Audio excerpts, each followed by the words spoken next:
कभी कभी आपको लगता है कि भाई इतनी खांसी क्यों आ रही है? Let me explain. जब भी आप सांस के साथ धुआं, डर्ट पार्टिकल या फिर जर्म्स अंदर ले जाते हैं तो आपके रेस्पिरेटरी सिस्टम को प्रोटेक्ट करने वाली म्यूकस के लेयर में जाकर ये फंस जाते हैं। उसके बाद कफ रिफ्लेक्स दिमाग को सिग्नल भेजते हैं कि किसी फॉरेन पार्टिकल ने अटैक कर दिया है। उसके बाद दिमाग रिएक्ट करता है और आपके चेस्ट और एब्डोमिनल मसल साथ में कॉन्ट्रैक्ट करने लगते हैं और तेजी से सांस लेने लगते हैं। इसके बाद वो हवा का दबाव बनाते हैं जिससे उस पार्टिकल को तेजी के साथ बाहर फेंका जाए, वो भी 50 माइल्स पर आवर की स्पीड से। यानी कि कुछ ही सेकंड्स में वो पार्टिकल आपके शरीर से बाहर।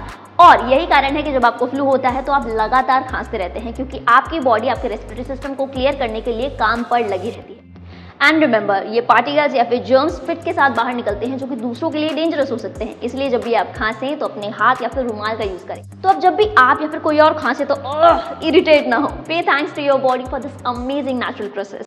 दिमाग का दही कर दिया बे।